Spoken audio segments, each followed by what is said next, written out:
En ramassant une pierre que personne n'a encore jamais touchée, on est le premier être humain à voir ce qu'il y a en dessous. On ne peut jamais savoir ce qu'on va trouver.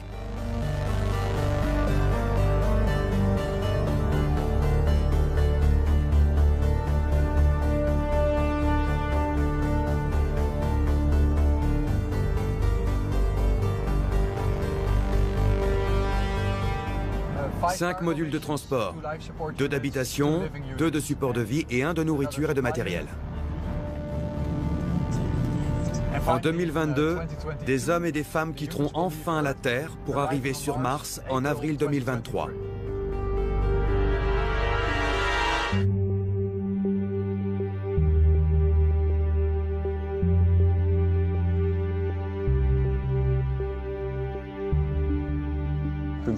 Je suis marié et j'ai 3 enfants. Je crois qu'ils comprendront que j'avais l'envie et le devoir de réaliser mes rêves et mes objectifs, même si la démarche paraît égoïste.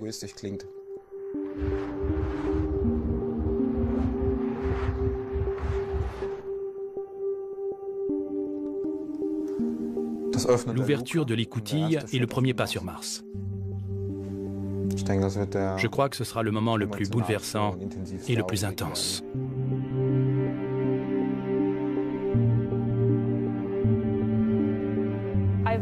J'ai toujours voulu aller dans l'espace.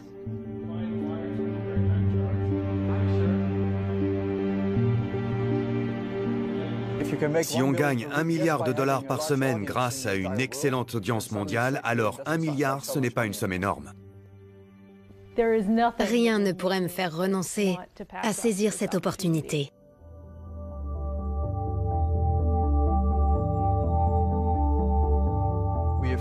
On a reçu plus de 10 000 emails du monde entier. Toutes ces personnes savent qu'il s'agit d'une mission d'implantation, d'une mission sans retour.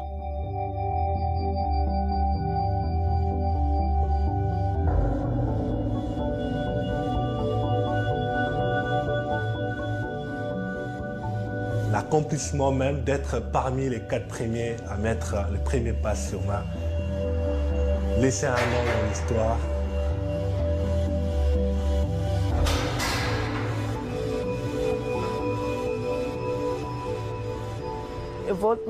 Là-bas, je comprendrai les choses que j'ai du mal à comprendre ici. C'est dans ce sens que Mars sera ma nouvelle maison et que je m'y sentirai bien.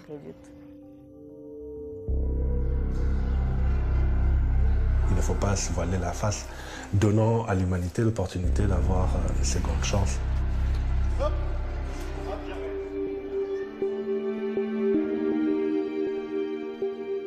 L'homme est né pour aller dans l'espace, pour faire de nouvelles découvertes. C'est comme ça, il ne peut pas faire autrement.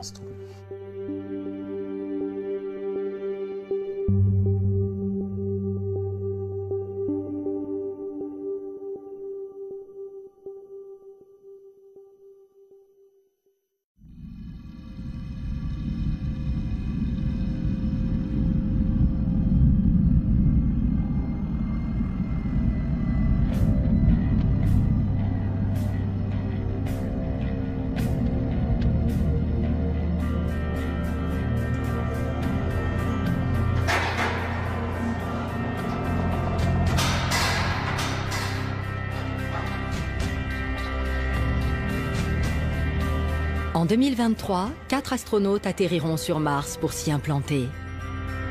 2 ans après, 4 autres personnes les rejoindront. Dans les années qui suivront, une quarantaine d'astronautes vivront sur Mars. Aucun d'eux ne reviendra jamais sur Terre. Ils mourront à 56 millions de kilomètres de chez eux. Le projet peut sembler étrange.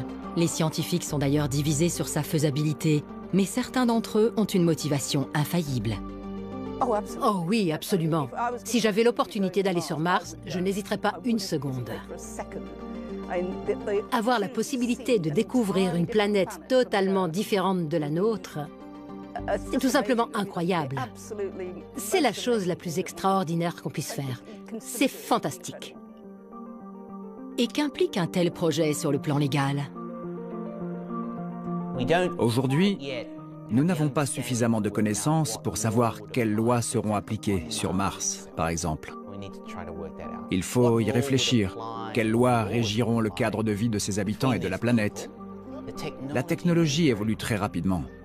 Le problème, c'est que la loi, elle, n'arrive pas à suivre. Elle a toujours un train de retard. Mais parfois, il est nécessaire de prendre le temps de réfléchir aux questions juridiques et à la réglementation.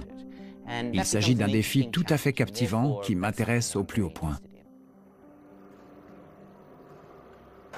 Mars One a de très nombreux adeptes, des candidats astronautes qui affirment être prêts à renoncer à leur vie sur Terre pour vivre l'aventure ultime. L'idée que les hommes vont aller sur Mars, pas seulement pour visiter la planète, mais pour s'y implanter, c'est quelque chose d'énorme, de vraiment ahurissant.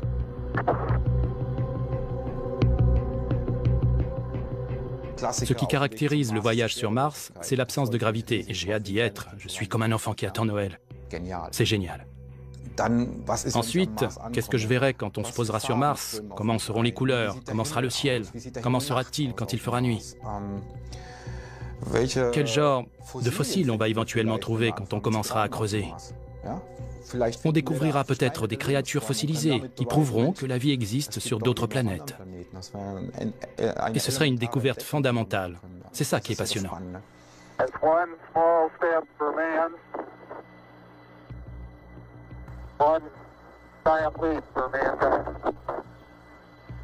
On nous a dit aussi aller sur la Lune, c'était impossible. Je pense que les sceptiques vont être convaincus en voyant les premiers vaisseaux être construits en orbite, en voyant les premiers satellites envoyés sur Mars pour maintenir la liaison satellite, Internet et tout. Parce qu'on a maîtrisé la Terre, on a maîtrisé l'air, on a maîtrisé l'eau, il nous reste à maîtriser l'espace. Déjà quand j'étais petite, je m'y intéressais. C'est pendant les cours de sciences et grâce aux photos de l'espace dans les manuels scolaires que mon intérêt a été éveillé. Depuis, il n'a pas cessé de grandir. Mais j'aimerais vraiment voir en vrai les photos que j'ai vues dans les livres.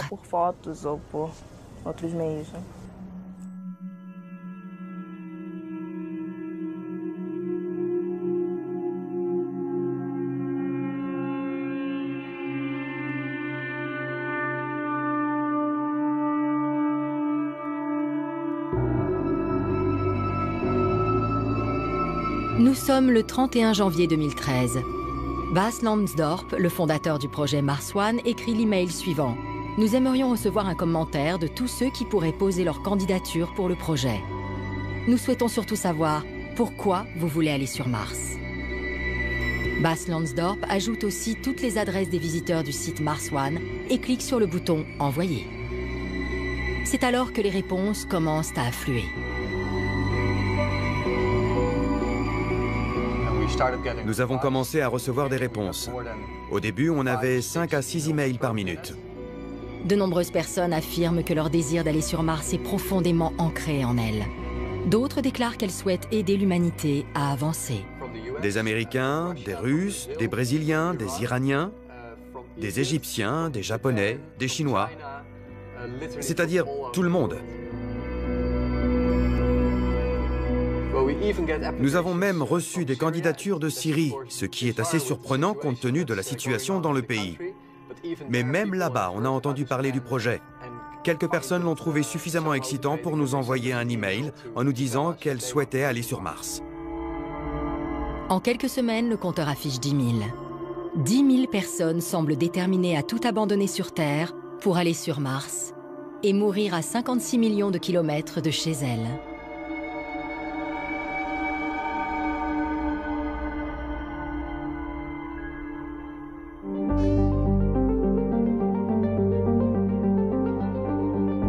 Avec un groupe de cofondateurs, Bas Lansdorp voyage à travers l'Amérique dans le but de sélectionner du matériel pour la mission. Les sociétés leaders dans l'entreprise spatiale commerciale sont basées en Californie et en Arizona. Le budget de la mission est estimé à près de 5 milliards d'euros. Quand on commencera la sélection des astronautes, le nombre de candidats devrait convaincre beaucoup de chaînes de télévision à diffuser les étapes de cette sélection qui aura lieu en 2014. Et on espère qu'entre 10 et 20 chaînes de télévision nous suivront, ce qui serait déjà un énorme succès. Ensuite, plus la date de lancement approchera, plus les diffusions seront fréquentes. Mars One sera sans doute le plus grand spectacle médiatique de tous les temps. Bas Lansdorp est aux États-Unis pour rencontrer des fabricants. Quelle fusée choisir? Quels vêtements et quel type d'habitat prévoir pour les astronautes? Il réalise des achats dans le cadre d'une mission qui bouleversera le monde si elle voit le jour. Les journalistes l'appellent jour et nuit. En fait, quand l'idée m'est venue, je comptais partir, moi aussi. Et la raison pour laquelle je n'irai pas, c'est que ma personnalité ne correspond pas vraiment pour une mission de ce type. Il faut être quelqu'un de calme et de patient, et j'ai plutôt le profil d'un entrepreneur enthousiaste, pas du tout patient. Ce qui par ailleurs me permet de réaliser de tels projets. Bas Lansdorp est âgé de 35 ans. Il détient un diplôme en génie mécanique. C'est une personne très motivée et prête à faire de grands sacrifices. Quoi qu'il arrive, il doit réussir. Pendant des milliers d'années, les hommes ont observé le ciel et Mars. Cette planète a été un dieu, un présage de bonne et de mauvaise fortune. Nous vivons aujourd'hui à une époque où nous pouvons aller sur cette planète. On y a déjà envoyé des robots d'exploration, mais les hommes aussi peuvent y aller. Aujourd'hui, l'homme a la possibilité d'explorer Mars, qui est dans notre imagination depuis plusieurs milliers d'années. Cette idée est très évocatrice. La fusée qui a été retenue pour la mission est développée par la société SpaceX à Los Angeles. C'est elle qui fournit actuellement les équipements de la Station spatiale internationale. La fusée qui pourra effectuer le voyage sur Mars est en cours de fabrication et porte le nom de Falcon Heavy. Le lancement de la Falcon Heavy représente un coût de plus de 100 millions d'euros. Cette animation est réalisée par SpaceX. La NASA étudie également la possibilité d'une mission sur Mars, avec une différence fondamentale. Dans son projet, elle prévoit que les astronautes retournent sur Terre sains et saufs. C'est pourquoi une deuxième fusée devra être construite et lancée depuis Mars pour assurer le voyage du retour. Le projet est presque infaisable sur le plan technique et extrêmement coûteux.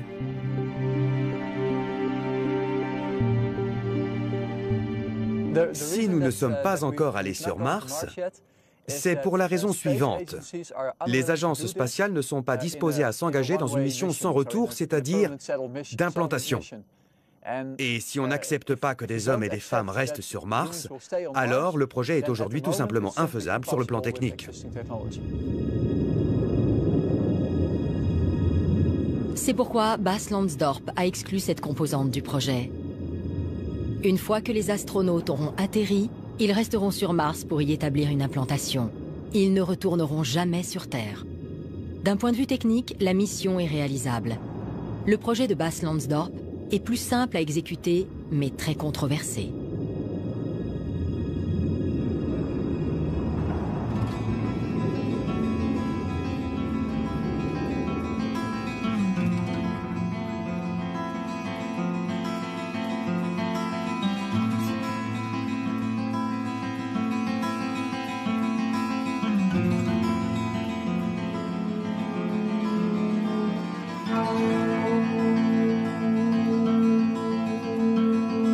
Stefan Günther est âgé de 44 ans et vit près de Berlin. Stefan est pilote et développe des logiciels pour l'industrie aérospatiale. Il travaille à Berlin, à Benidorm en Espagne et en Floride. Il a toujours rêvé d'être astronaute. C'est ancré en moi très profondément depuis longtemps.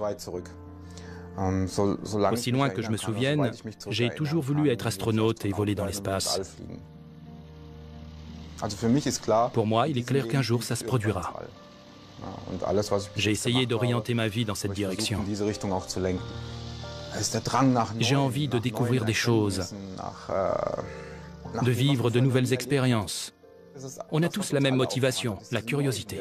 On veut apprendre de nouvelles choses, vivre autre chose. C'est tout simplement un désir qu'on a.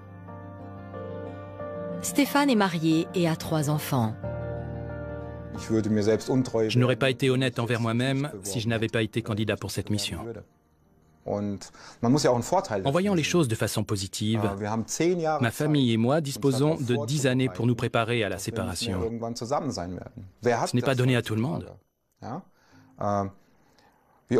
Il arrive souvent que le mari ou la femme partent le matin, ait un accident de voiture et ne reviennent plus jamais à la maison. Et personne n'a eu le temps de faire ses adieux. On peut voir le mauvais côté des choses, mais Mars One nous offre un gros avantage. Nous avons 10 ans pour nous préparer à la mission et pour nous dire qu'un jour, je ne serai plus là. Ce sera la source de nombreuses expériences enrichissantes qui nous permettront d'avancer.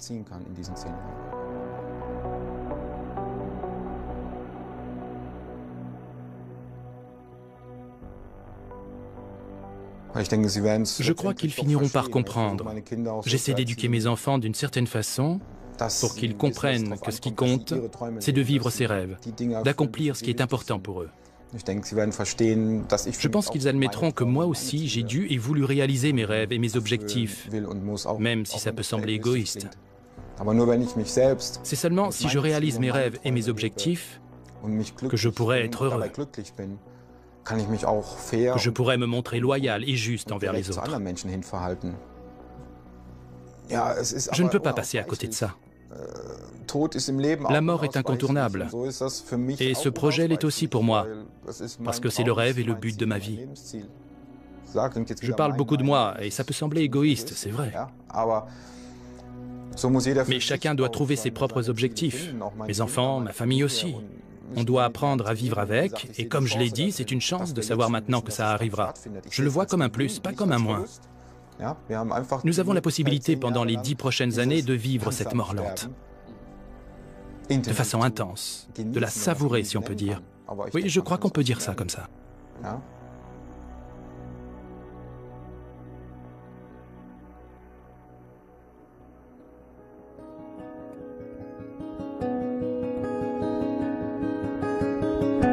Béatrice Roriz est âgée de 21 ans. Elle vit à Rio de Janeiro où elle étudie l'anthropologie. Aujourd'hui, elle se sent prête à s'adapter à sa future vie sur Mars. Si j'ai la possibilité d'aller sur Mars, j'éviterai tout ce qui pourrait me retenir sur Terre. Mentalement, je veux être prête à y aller. Il n'y aura pas la place pour des choses qui pourraient m'empêcher de partir.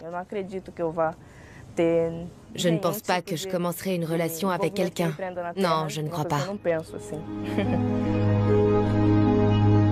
Les parents de Béatrice voudraient la soutenir, mais sa mère est dévastée par un voyage sans retour. Ça me rend très malheureuse parce que elle est mon unique enfant et que je vais la perdre. Je ne sais absolument pas ce que je leur dirai quand je serai sur le point de partir. Je n'en ai aucune idée.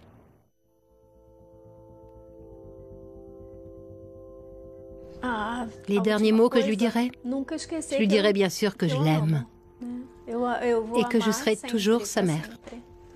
Que quoi qu'il arrive, elle sera toujours la chose la plus importante de ma vie. C'est vraiment difficile.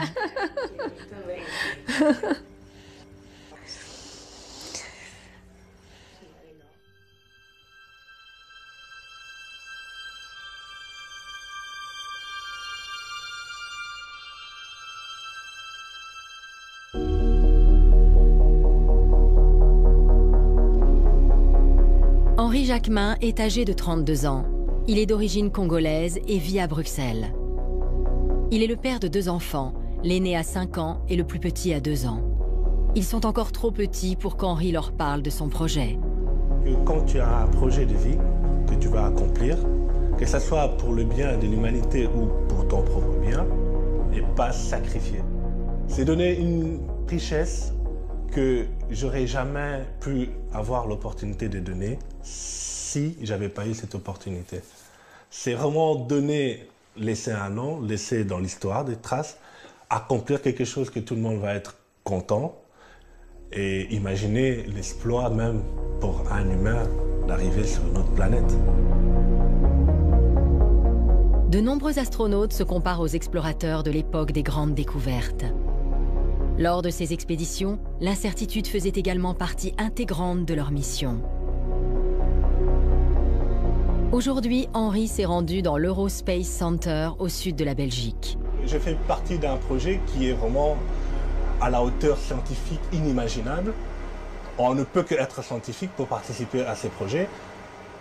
Oui, je me ressens en tant qu'informaticien scientifique, j'ai fait des cours scientifiques. Nous arriverons à faire ces beaux projets qui est quitter la Terre, arriver et coloniser Mars. Il faudrait que la technologie nous aide pour cela et il faut les moyens pour cela. C'est tout ce qui nous manque. La volonté y est.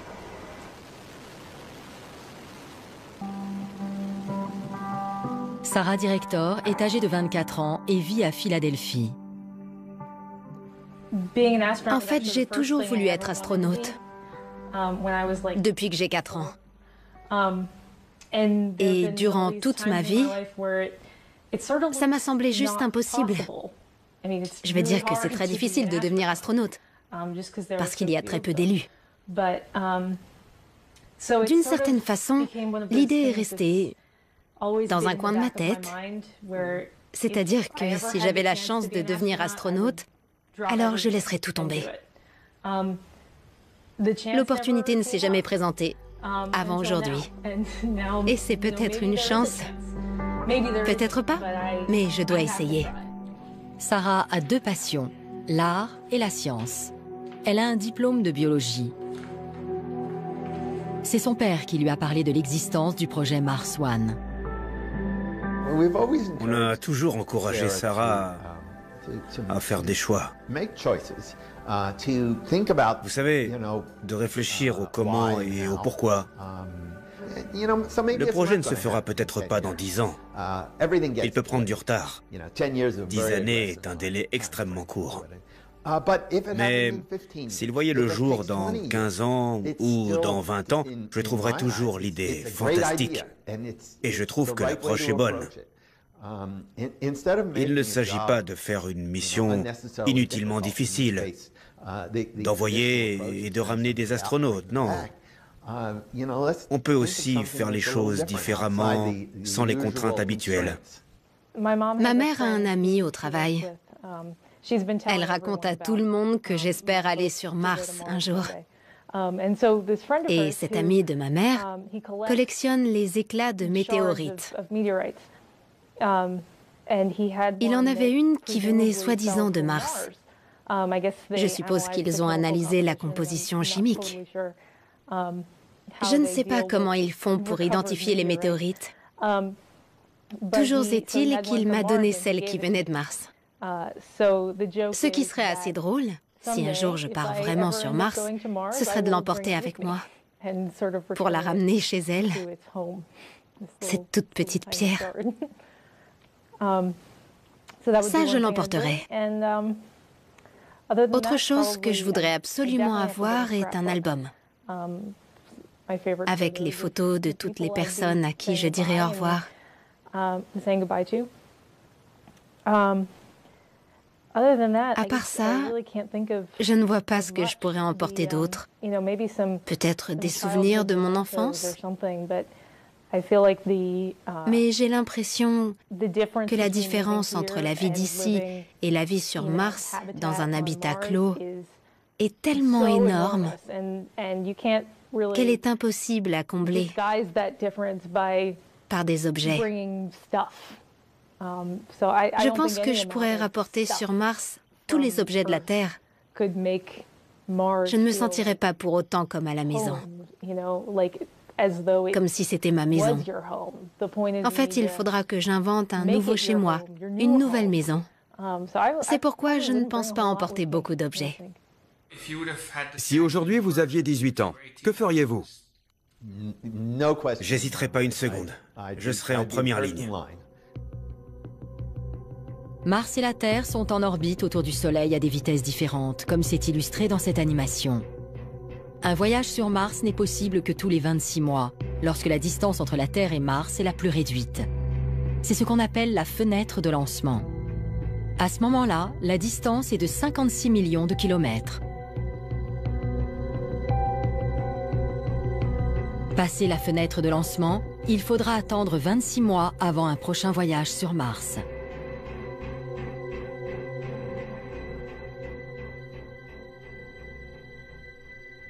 Bas Lansdorp et son équipe consultent la société Paragon. Paragon fabrique des combinaisons spatiales et des systèmes de support de vie pour les capsules. Compte tenu de l'avancée du projet Mars One, la société devra élaborer une nouvelle combinaison adaptée à l'environnement de Mars. Pour cette mission particulière, parce qu'il s'agit d'un aller simple et qu'après l'atterrissage, les astronautes resteront sur place pour créer la mission initiale, il est nécessaire de concevoir une combinaison extrêmement robuste et fiable. Une combinaison qui pourra être réparée par ceux qui les utilisent. Les combinaisons qu'on trouve aujourd'hui n'offrent pas cette possibilité. Celles que portent les astronautes dans la Station spatiale internationale sont constamment remises à neuf et réapprovisionnées. La distance entre la Terre et la station permet de les retourner sur Terre, de les remettre à neuf et ensuite de les renvoyer dans la station lors des opérations de ravitaillement. Les combinaisons pour Mars One seront différentes. Il n'y aura pas de retour possible, tout comme pour les astronautes. Ils devront être en mesure de les remettre en état eux-mêmes. La combinaison devra être conçue de telle manière que les astronautes pourront les réparer facilement. Le défi à relever commence dès la conception avec le choix des matériaux à utiliser. Il faut réaliser des éléments identiques pour les différentes parties. Ça peut sembler trivial, mais si on utilise 10 types de fixations différentes pour une même combinaison, en cas de réparation, il faudra prévoir 10 pièces de rechange différentes. Mais en n'utilisant qu'un seul type de fixation pour toute la combinaison, on réduit le nombre de pièces de rechange. Alors la conception est réussie. Il s'agit d'un défi important qu'il faudra relever.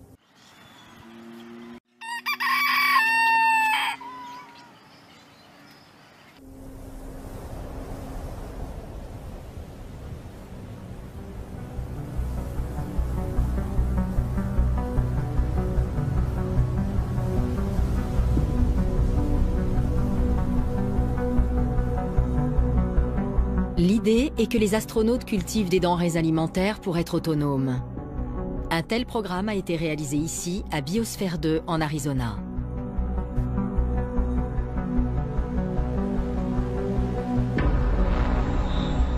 Il s'agit du plus grand écosystème fermé jamais construit, qui ressemble à une immense serre. Son but n'est pas lucratif, mais pour servir la recherche scientifique. Ces 13 km² englobent un désert, un océan, des mangroves, une savane et même une jungle. Taber McCallum est l'un de ses fondateurs. Accompagné de 7 scientifiques, il est resté pendant 2 années en immersion totale dans Biosphère 2. Vivre avec une petite équipe dans un environnement isolé n'est pas quelque chose de naturel. En tout cas, pas dans nos cultures occidentales. Je pense qu'en Orient, certaines populations y sont plus habituées. Ça veut dire qu'il est possible de s'y adapter. C'est aussi une question personnelle, en fonction du caractère de chacun et de sa capacité à gérer ses démons au fil du temps. On peut faire l'analogie avec une expérience monastique. L'objectif est de savoir s'il est possible de survivre dans un écosystème fermé sur une autre planète. Un système de soutien de vie redondant et extrêmement fiable est nécessaire. Parce qu'en allant sur Mars, il n'y aura pas de retour en arrière possible. La fiabilité du système est l'une des questions majeures qui devra être maîtrisée à 100%. De nombreux aspects relatifs au voyage sur Mars ont été réglés, comme la navigation et l'engin spatial. Mais le système de support de vie est un domaine sur lequel nous devons encore travailler. Vous faites appel à une nouvelle technologie? Elle n'est pas nouvelle, mais cette technologie n'est pas encore adaptée pour une durée aussi longue. Assurer la survie d'un groupe de personnes aussi longtemps est un véritable défi. À terme, l'air sera produit par les plantes comme sur la Terre. Mais au début, on devra utiliser des méthodes physiochimiques pour régénérer l'air. On pourra facilement envoyer le nécessaire sur Mars quand la base sera en construction.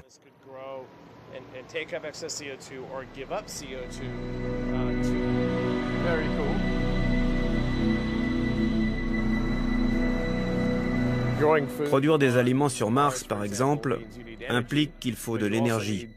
et un endroit sous pression pour les faire pousser. Les plantes doivent avoir un bon rendement par rapport à l'énergie utilisée et avoir une capacité de production importante compte tenu de l'espace qui sera réduit, parce que ce n'est pas facile de créer un environnement pressurisé. Par exemple, pour faire une pizza, ça nous a pris 4 mois. Dans Biosphère 2, on avait des chèvres qui nous ont donné du lait. On avait planté, fait pousser et récolté de la mauvaise herbe qui avait été transformée en pâte à pizza. Ensuite, on y avait ajouté du fromage qui avait demandé beaucoup de temps de fabrication. La première pizza sur Mars sera cool. Qu'est-ce que ce sera? Une pepperoni? Transformer le porc en pepperoni prendra un certain temps. Je crois que la première sera une belle pizza aux chèvres et aux champignons. Autonome, intelligent, ayant l'esprit d'équipe, polyvalent, équilibré et aimant travailler en solitaire sont les critères de sélection les plus importants auxquels les candidats astronautes devront correspondre. Norbert Kraft est le médecin responsable de la mise en œuvre du programme médical de Mars One. La formation complète des candidats durera 8 ans. L'élément clé de la formation sera la mise en situation durant laquelle les astronautes vivront dans un environnement clos plusieurs mois d'affilée. Lorsque les candidats auront été sélectionnés, ils devront vivre dans un habitat qui sera aussi proche que possible de celui de Mars. Ainsi, ils pourront faire leur propre expérience et savoir s'ils supportent ou non cette vie. S'ils n'en faisaient pas l'expérience, comment pourraient-ils le savoir? Certains d'entre eux pourraient penser qu'ils en sont capables, mais une fois en situation, ce n'est pas le cas. 4 candidats seront choisis pour le premier voyage sur Mars. La réussite du projet dans sa globalité dépendra de ces 4 personnes. C'est pourquoi Norbert Kraft devra tout savoir sur eux. Ils seront formés et observés pendant 5 à 10 années lors d'un véritable travail d'équipe. Ainsi, nous pourrons savoir lesquels seront les meilleurs. Pour survivre dans le cadre du projet Mars One, les astronautes devront acquérir un nombre important de nouvelles compétences. Ils devront être capables de réparer l'électricité et la structure des édifices, de réaliser des cultures dans des espaces réduits, de gérer des actes médicaux de routine et d'urgence, comme par exemple des contrôles dentaires, des problèmes musculaires ou des fractures.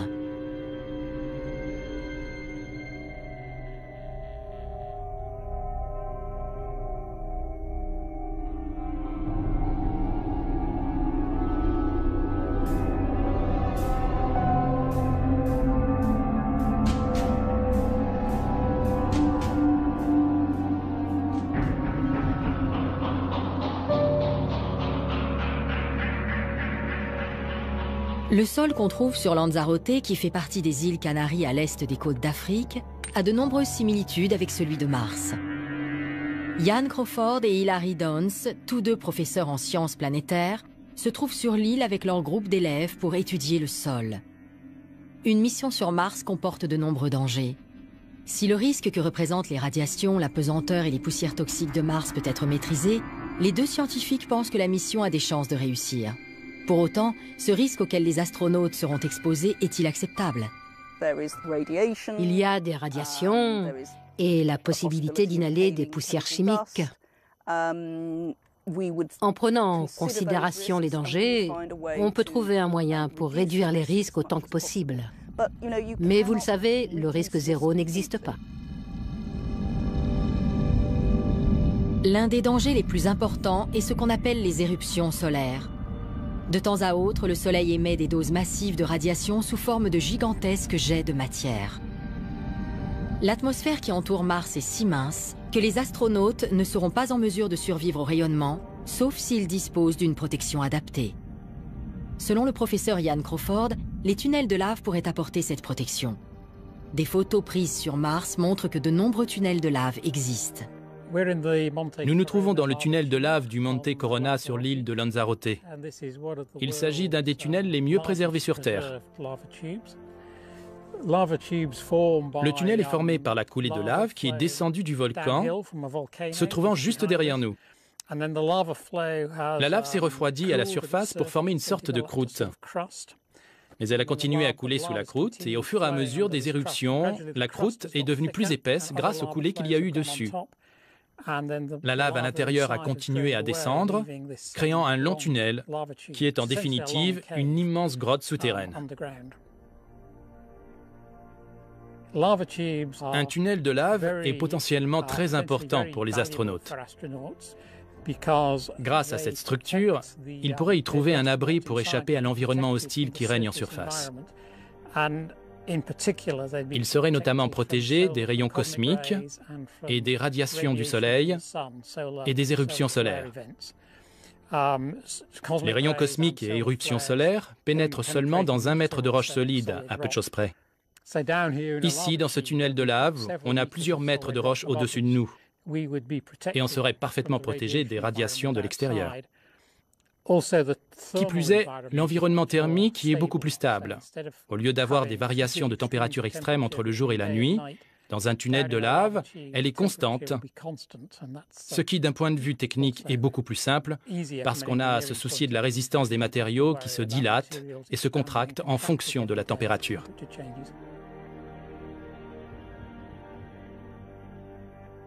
Installer un habitat dans un tunnel de lave permet donc d'offrir une protection aux agressions extérieures. Mais bien sûr, il y a un autre avantage. Si le but est de chercher des traces de vie sur Mars, nous savons déjà que la surface est un environnement très hostile pour toute forme de vie. Par contre, nous connaissons l'existence des tunnels de lave et savons qu'à l'intérieur, les conditions de vie y sont beaucoup moins extrêmes. Pour les mêmes raisons que l'être humain pourrait envisager d'y établir une base, une forme de vie qui se trouverait sur Mars migrerait aussi dans un tunnel pour se protéger de l'environnement extérieur. Dans ces conditions, un tunnel de lave n'est pas seulement un endroit propice pour l'établissement d'une base ou d'une colonie, mais aussi pour y mener des recherches scientifiques. Si on cherche des traces de vie sur Mars, alors ces tunnels offrent une bien meilleure perspective que le sol rouge et poussiéreux de la surface. Vous savez, si je peux apporter quelque chose au niveau scientifique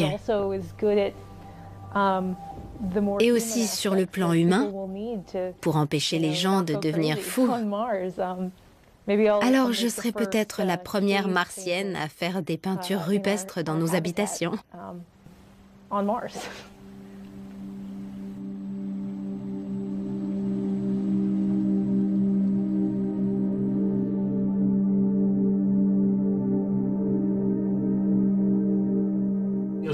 Votre fils aura 18 ans quand vous partirez, n'est-ce pas?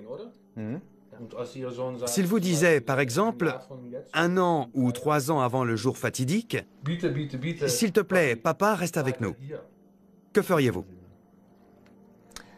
La réponse la plus convenable serait « D'accord, je laisse tout tomber ». La plus honnête serait « Malgré tout, je veux réaliser mon rêve, aussi dur que ça puisse être ».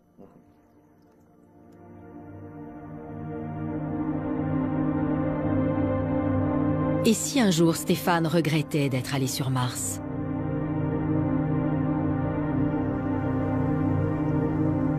Il faudra que je vive avec, que je m'y fasse. Je ne crois pas qu'on puisse éviter d'avoir des regrets. Il y a toujours quelque chose qu'on regrette. Plus tard, je dirai sûrement que telle décision était mauvaise ou que je n'aurais pas dû faire telle chose. En même temps, c'est la vie, c'est souvent comme ça. Et je ne parle pas spécialement de Mars One. Faudra que je vive avec. Vous avez des croyances? En Dieu, par exemple? Ça a quelle place dans votre vie? En tout cas, je crois qu'il existe une sorte de force créatrice dans l'univers qui crée des choses de façon structurée, parce qu'en y regardant de plus près, on s'aperçoit que tout s'imbrique parfaitement, sauf quand l'homme intervient. Je ne crois pas en un Dieu qui aurait une forme humaine, comme l'Église tente de nous le représenter. Mais je pense qu'au-delà de ce que nous voyons et de ce que nous comprenons aujourd'hui, il y a quelque chose. Mais pas dans le sens de la religion classique. Pensez-vous trouver Dieu sur Mars? Ça dépend de ce qu'on entend par Dieu. Le vôtre. Vous allez faire l'expérience d'une nouvelle dimension. Absolument. Il s'agit de l'élargissement du champ de la conscience. C'est exactement ça. On élargit le champ de sa conscience, on prend conscience d'autre chose, ou on réalise peut-être des choses du passé dont on n'avait pas conscience, mais qui étaient restées dans notre mémoire. C'est certainement une expérience très spirituelle, quel que soit le sens qu'on lui donne. Il suffit de regarder en arrière.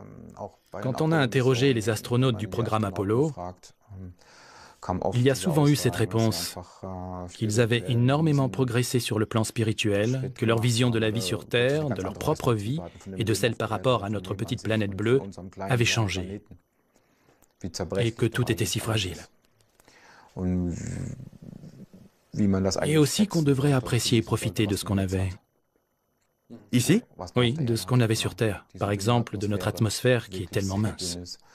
On devrait la traiter différemment, la planète aussi, mais oui, je pense que je ferai cette expérience fondamentale. J'espère vraiment avoir ce choc spirituel qui me permettra d'élargir le champ de ma conscience. Absolument. Même si Ian Crawford et Hilary Dons pensent que Mars One n'est pas réalisable dans un délai de 10 ans, ils croient néanmoins en la faisabilité d'un tel projet. En effet, aujourd'hui, les gouvernements sont confrontés à des barrières morales et politiques. Après que les Américains aient envoyé les astronautes d'Apollo sur la Lune fin des années 60, début 70, et que le projet Apollo a été abandonné et les financements coupés, je crois que personne ne pouvait s'imaginer qu'aucun astronaute n'irait plus jamais sur la Lune pendant 40 ans. Et jusqu'à aujourd'hui, personne n'y est retourné. Voilà ce qui arrive quand ces projets sont à la merci de coupes budgétaires, de l'arrivée au pouvoir d'un nouveau gouvernement qui pense que d'autres sujets sont beaucoup plus importants. C'est pourquoi un programme spatial piloté par un ou deux dirigeants audacieux de sociétés privées est peut-être plus efficace que lorsqu'il est géré par une agence gouvernementale. Mais les conséquences d'un tel programme sont impossibles à prévoir. Pour des raisons techniques et commerciales, le projet Mars One s'articule autour d'une mission sans retour. Le fait que les astronautes devront vivre sur la planète est un effet collatéral. C'est un changement de perspective fondamental. Imaginons que le projet voit le jour non pas dans 10 ans, mais dans 20 ans. Une nouvelle communauté humaine s'établira sur Mars. D'un point de vue éthique, comment appréhender cette question? Et du point de vue du droit, y a-t-il des lois à appliquer dans l'espace? Stephen Freeland, professeur à l'Université occidentale de Sydney, est expert en droit spatial. Si le projet voit le jour, ce sera en quelque sorte le début de la colonisation d'une partie de l'espace, dans une mesure extrêmement restreinte et dans un avenir lointain, bien sûr. Mais l'un des principes fondamentaux, et c'est très important parce que même quand on en était au sommet de la guerre froide entre les États-Unis et l'Union soviétique, que la conquête de l'espace avait commencé et que ces deux pays considéraient l'autre comme un État belligérant, pour autant, ces deux pays ont reconnu très rapidement qu'on ne pouvait être ni propriétaire de l'espace, ni le coloniser. C'est ce que stipule clairement le traité de l'espace. Et le fait que personne ne pourra jamais coloniser l'espace est une protection, un dispositif de sécurité permettant d'éviter les guerres entre les pays souhaitant s'approprier des ressources de l'espace. Donc, la règle fondamentale est que l'espace appartient à tout le monde, mais aucun pays, aucun particulier ne pourra se l'approprier pour lui-même. Bien, maintenant, nous parlons d'une implantation dans l'espace. Nous parlons de personnes qui vont occuper une partie de la planète, si on peut dire, qui vont vivre de cette terre, c'est-à-dire qui vont l'exploiter, s'il y a des ressources, comme de l'eau par exemple. Nous commençons à aborder la notion de la colonisation. Je veux dire, dans une mesure très restreinte. Mais ce genre d'expérience annonce d'autres missions. Ça ne fait aucun doute, vous savez. Si la mission réussit, d'autres verront le jour, peut-être sur la Lune ou dans un autre coin de l'espace. Comme les activités dans l'espace évoluent, on commence de plus en plus à mettre en cause les règles fondamentales qui ont été si importantes pour la régulation de l'espace. Bien sûr, les lois changent. Elles changent de différentes manières, pas seulement dans le domaine de l'espace, mais aussi dans ceux où le droit international est appliqué. Les lois changent. Aujourd'hui, le traité de l'espace doit peut-être changer. Ce que je veux dire, c'est qu'avant de changer certaines règles fondamentales qui ont parfaitement rempli leur rôle, nous devons clairement savoir pourquoi nous les changeons, quelles en sont les conséquences et les risques éventuels.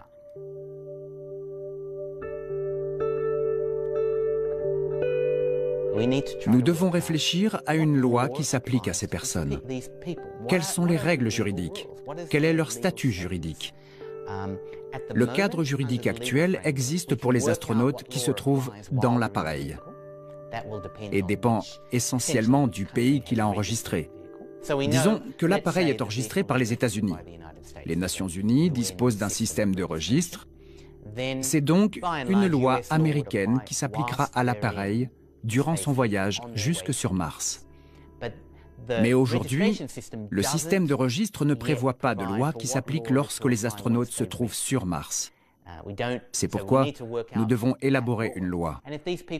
Et si ces personnes restent sur Mars pour toujours, ils vont probablement se marier, avoir des enfants, peut-être commettre des meurtres.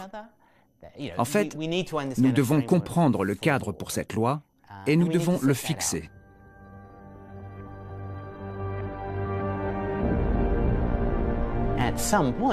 À un moment donné, il faudra se poser la question quant à la nécessité de créer de nouvelles lois adaptées à ce cas particulier. Parce qu'en fonction de la situation locale sur Mars, on pourrait avoir besoin de lois différentes. C'est vraiment une question très complexe, philosophique même. Vous savez, si vous créez un système juridique pour un nouveau type d'environnement, vous avez l'occasion, mais aussi la responsabilité d'élaborer un principe qui fait sens. Dans quelle mesure allons-nous autoriser un tel développement?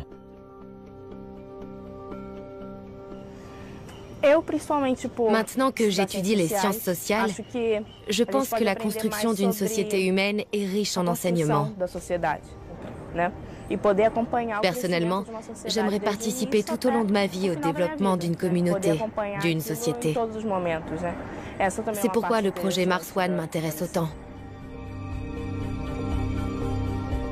Vous savez, les choses qu'on a l'habitude de faire tous les jours, et même de critiquer le gouvernement, ce que tout le monde fait inévitablement. Si on me choisit pour participer au projet, je serai partie prenante pour fonder un nouveau gouvernement. Je suppose qu'en m'immergeant dans ce programme, ma vie sera totalement différente. Je pense que ça ne sera pas facile, parce que beaucoup de choses me manqueront. En revanche, il y a certaines choses qui ne me manqueront pas du tout.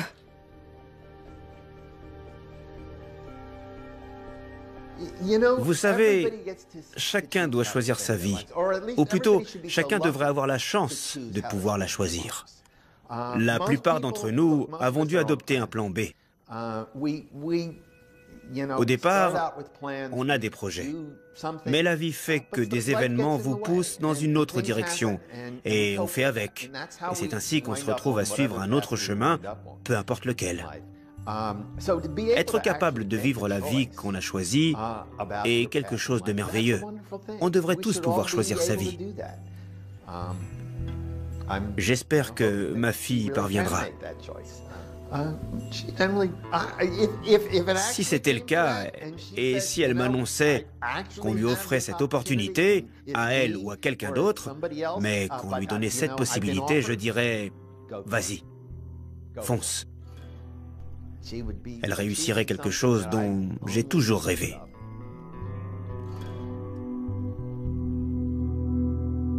Indépendamment de ce que l'on pense du projet Mars One, on ne peut pas nier qu'il a enflammé beaucoup d'hommes et de femmes partout dans le monde.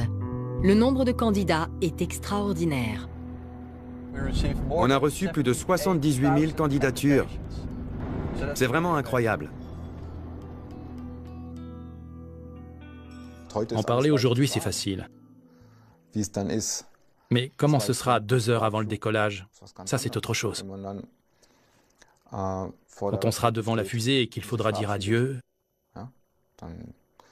ce sera tellement différent de maintenant, de la perspective actuelle, c'est sûr.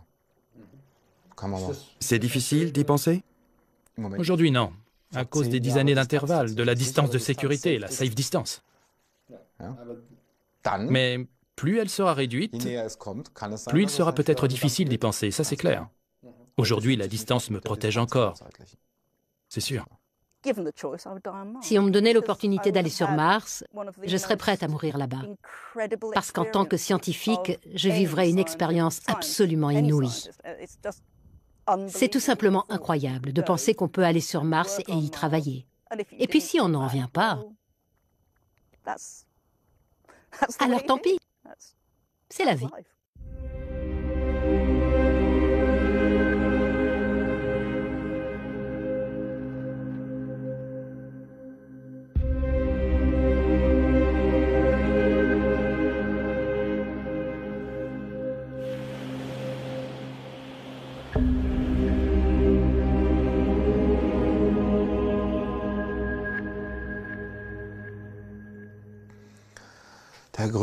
L'inconvénient le plus important qui me vient à l'esprit,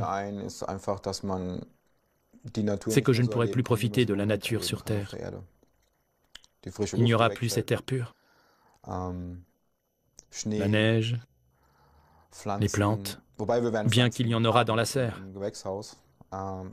Mais il n'y aura pas les odeurs qu'il y a sur Terre. Toutes ces choses n'existeront plus. Il faudra bien sûr s'y habituer. On ne pourra plus sentir le soleil sur sa peau. Il y aura toujours un écran, du verre, une isolation, la combinaison spatiale. Il n'y aura plus le bruit de la mer.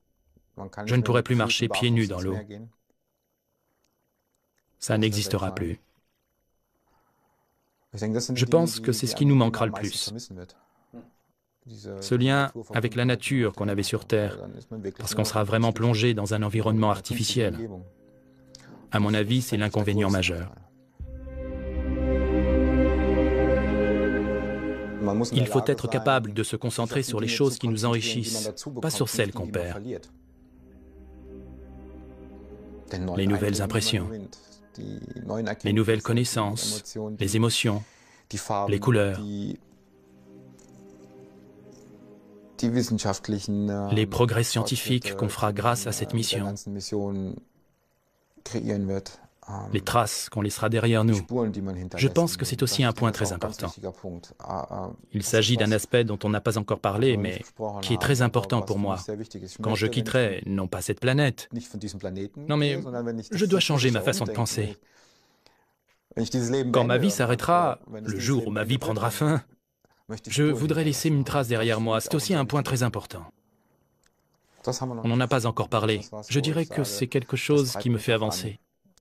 Et avec cette mission, on laisse une trace auprès des enfants et de la génération d'après, des petits-enfants. On ne s'efface pas purement et simplement. Au cours des décennies à venir, quelqu'un dira un jour, c'est lui qui a fait partie des premiers à partir en mission sur Mars. Laisser une trace.